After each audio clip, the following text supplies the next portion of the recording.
Einstein Warner ett Hungarian Ameriki gणितज्ञ होना चाहिए माँ में ये किसने क्या आया से तो ठीक है चीज़ें तब से ही संज्ञादित काम से आज हमें चलाता है कि बयाने इंजीनियर और मैथ थे।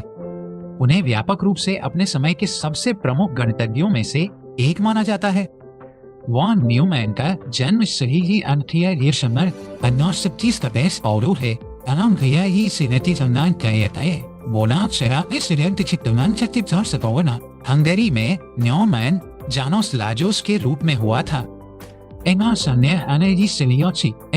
बच्चे के रूप में वॉन न्यूमैन ने एक अविश्वसनीय स्मृति और मानसिक गणना के लिए एक असाधारण प्रतिभा का प्रदर्शन किया।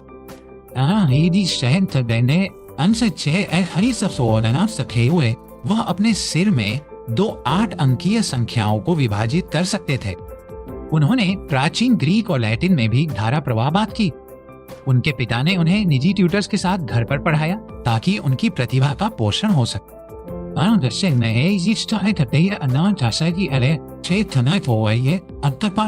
उन्होंने बुडापेस्ट विश्वविद्यालय में रसायन इंजीनियरिंग का अध्ययन शुरू किया। हालांकि उन्होंने गणित में अपनी रुचि बनाए रखी और ज्यूरिख में ETH ज्यूरिख में पाठ्यक्रम भी लिया।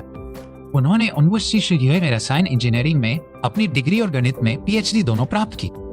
अपनी पढ़ाई पूरी करने के बाद वॉन न्यूमैन ने बर्लिन विश्वविद्यालय और हैम्बर्ग विश्वविद्यालय में पढ़ाया।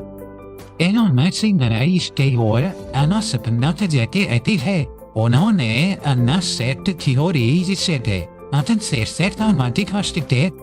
थ्योरी और ऑपरेटर बीजगणित पर महत्वपूर्ण काम प्रकाशित किया।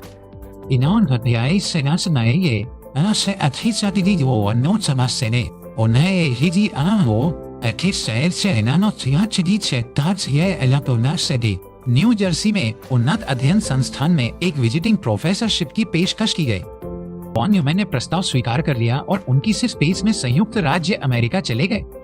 वह जल्द ही संस्थान में स्थायी संकाय के मूल 6 सदस्यों में से एक बन गए।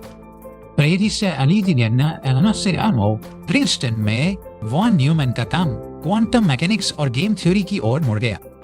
उन्होंने क्वांटम मैकेनिक्स की गणितीय नींव विकसित की जिसने इस क्षेत्र को एक कठोर आधार प्रदान किया। उनका काम भौतिकी में अनिश्चितता और संभाव्यता की भूमिका को समझने के लिए आवश्यक था। अर्थशास्त्री ऑस्कर मॉर्गनस्टर्न के साथ उन्होंने गेम थ्योरी का सह निर्माण किया। गेम थ्योरी रणनीतिक निर्णय लेने का एक गणितीय अध्ययन है। राजनीति विज्ञान और जीव विज्ञान सहित कई क्षेत्रों में व्यापक अनुप्रयोग है। उनकी पुस्तक theory of games and economic behaviour को इस क्षेत्र में एक क्लासिक माना जाता है। द्वितीय विश्व युद्ध के दौरान वॉन न्यूमैन मैनहट्टन परियोजना में गहराई से शामिल थे। यह परमाणु बम विकसित करने के लिए संयुक्त राज्य अमेरिका की शीर्ष गुप्त परियोजना। यह प्लूटोनियम कोर को संपीड़ित करने और एक श्रृंखला प्रतिक्रिया शुरू करने के लिए महत्वपूर्ण था। उनकी विशेषज्ञता ने सुनिश्चित किया कि बम का डिजाइन व्यवहार्य और प्रभावी था।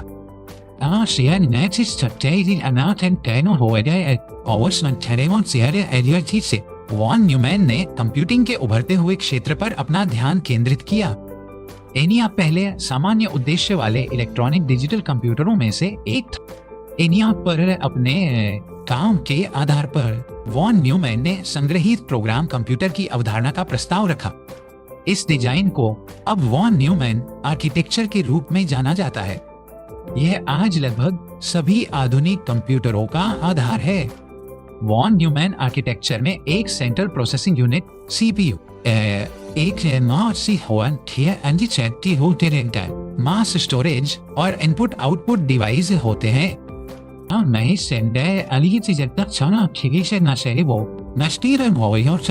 यह कंप्यूटर को अपने निर्देशों को डेटा के रूप में अपनी मेमोरी में संग्रहित करने की अनुमति देता है। इसने कंप्यूटरों को फिर से तार किए बिना फिर से प्रोग्राम करना संभव बना दिया। इस सफलता ने आधुनिक सॉफ्टवेयर क्रांति का मार्ग प्रशस्त किया। वॉन न्यूमैन ने स्व प्रतिकृति करने वाली मशीनों की अवधारणा का भी पता लगाया। उन्होंने एक सेल्यूलर ऑटोमेटन पे एक सैद्धांतिक मशीन तैयार की जो अपनी प्रतियां बना सकती है। इस काम ने डीएनए की संरचना की खोज और कृत्रिम जीवन के क्षेत्र का पूर्वाभास दिया। अपने वैज्ञानिक कार्यों के अलावा वॉन न्यूमैन एक प्रभावशाली सरकारी सलाहकार थे। उन्होंने संयुक्त राज्य अमेरिका परमाणु ऊर्जा आयोग के आयुक्त के रूप में कार्य किया। वह शीत युद्ध के दौरान परमाणु रणनीति और हथियार विकास पर एक प्रमुख व्यक्ति थे। उन्होंने पारस्परिक रूप से सुनिश्चित विनाश मार्ग की रणनीति का समर्थन किया। वॉन न्यूमैन अपने तेज दिमाग और मिलनसार व्यक्तित्व के लिए जाने जाते थे। उन्हें भव्य पार्टियां आयोजित करने और तेज कार चलाने में आनंद आता था। उनकी एक फोटोग्राफिक मेमोरी थी और वह उन किताबों के पन्नों को शब्दशः सुना सकते थे जिन्हें उन्होंने सालों पहले पढ़ा था। वॉन न्यूमैन को हड्डी के कैंसर का पता चला। यह संभवतः प्रशांत महासागर में परमाणु परीक्षणों के संपर्क में आने के कारण हुआ था। अपनी बीमारी के बावजूद उन्होंने अपनी मृत्यु तक काम करना और परामर्श देना जारी रखा। आज फरवरी 1937 को 38 वर्ष की आयु में उनका निधन हो गया। जॉन वॉन न्यूमैन की विरासत अपार है। उनके काम ने डिजिटल कंप्यूटर के विकास की नींव रखी। वॉन न्यूमैन आर्किटेक्चर आज भी कंप्यूटिंग का मूल सिद्धांत बना हुआ है। गेम थ्योरी में उनके योगदान ने अर्थशास्त्र और सामाजिक विज्ञानों में क्रांति ला दी।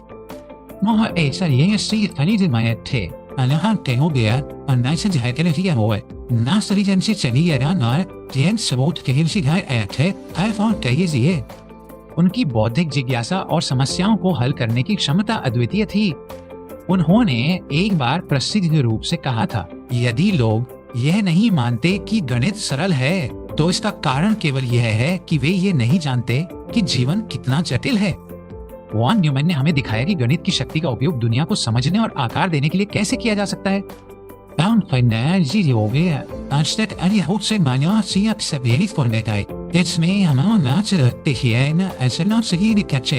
काफी हद तक उनकी दूरदर्शिता और प्रतिभा का परिणाम है।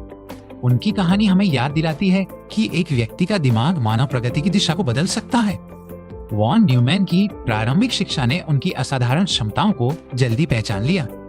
उनके ट्यूटर्स अक्सर उनकी समझ की गति से चकित रह जाते थे। उन्होंने न केवल समस्याओं को हल किया बल्कि उन्होंने समस्याओं को देखने के नए तरीके भी खोजे।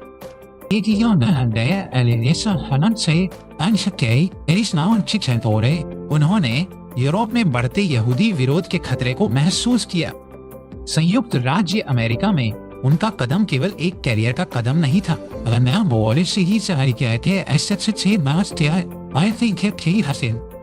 प्रिंसटन ने उन्हें वह बौद्धिक स्वतंत्रता और सुरक्षा प्रदान की जिसकी उन्हें आवश्यकता थी। आइंस्टीन के साथ उनकी बातचीत अक्सर सापेक्षता और क्वांटम दुनिया की प्रकृति पर केंद्रित होती थी। हालांकि वे अलग अलग क्षेत्रों में विशेषज्ञ थे, लेकिन वे एक दूसरे के दिमाग का बहुत सम्मान करते थे। मैनहट्टन परियोजना पर उनका काम नैतिक दुविधाओं से भरा था। वह विनाशकारी हथियार बनाने में अपनी भूमिका के बारे में जानते थे। उन्होंने परमाणु ऊर्जा के शांतिपूर्ण उपयोग की वकालत की। कंप्यूटर के साथ उनका आकर्षण उनकी दक्षता और स्वचालन की इच्छा से उपजा था। उन्होंने एक ऐसी मशीन की कल्पना की जो थकाऊ मानसिक श्रम को संभाल सके। वॉन न्यूमैन आर्किटेक्चर की सुंदरता इसकी सादगी और शक्ति में निहित है। इसने हार्डवेयर और सॉफ्टवेयर के बीच एक स्पष्ट अलगाव पैदा किया। इसने सॉफ्टवेयर विकास के नए युग की शुरुआत की। डेवलपर्स अब भौतिक मशीन को बदले बिना जटिल प्रोग्राम बना सकते हैं। स्व प्रतिकृति ऑटोमेटा पर उनका काम उनके सबसे दूरदर्शी कामों में से एक था।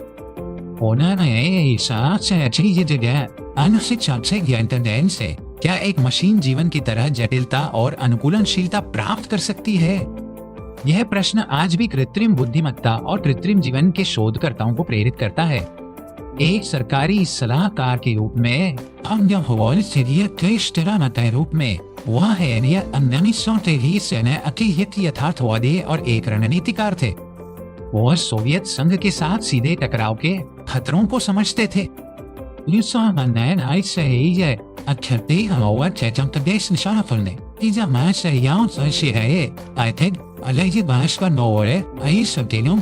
का उद्देश्य एक अस्थिर शांति बनाए रखना था।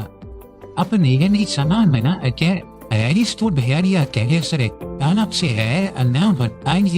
भरपूर थे। उनकी पार्टियां पौराणिक थी। आज से वो कलाकारों और राजनेताओं को एक साथ लाती थी। उन्हें चुटकुले सुनाना और लिमेरिक्स का पाठ करना पसंद था। उनकी बौद्धिक शक्ति केवल उनके सामाजिक आकर्षण से मेल खाती थी। उनकी कैंसर की तशखीस उनके दोस्तों और सहकर्मियों के लिए एक झटका था। उन्होंने अपनी बीमारी का सामना उसी तार्किक और विश्लेषणात्मक दिमाग से किया जिससे उन्होंने समस्याओं का सामना किया था। कहा जाता है कि उन्होंने अपने अंतिम दिनों में कैथोलिक धर्म में परिवर्तित हो गए थे। एक आश्चर्य की बात थी। उनकी मृत्यु ने दुनिया को एक ऐसे दिमाग से वंचित कर दिया जो अभी भी बहुत कुछ दे सकता था।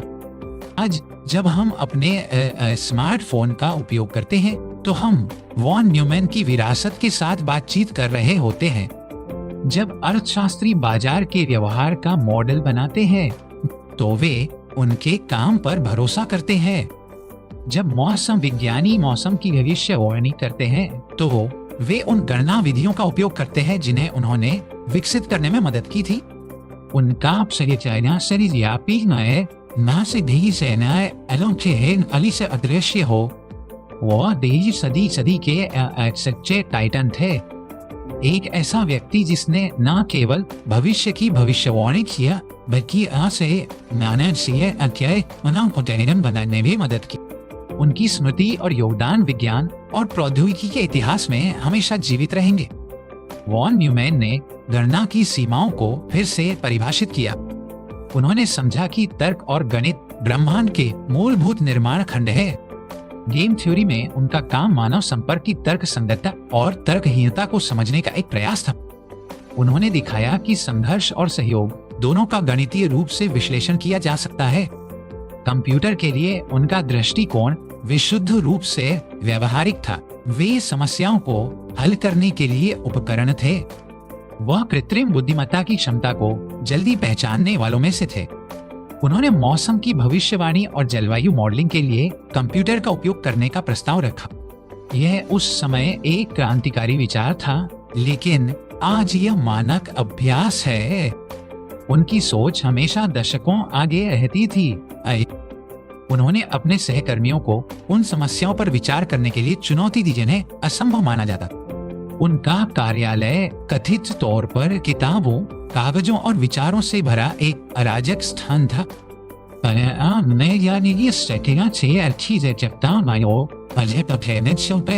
इस अराजकता के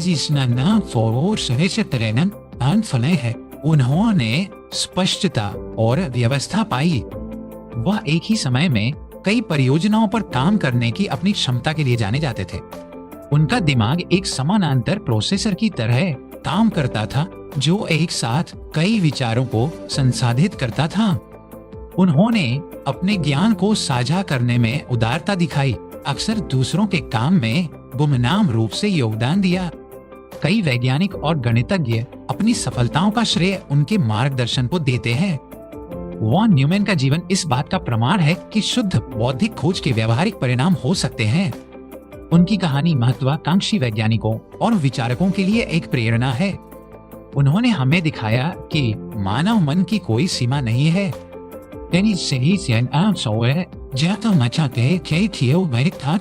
वह व्यक्ति जिसने संख्याओं के साथ भविष्य लिखा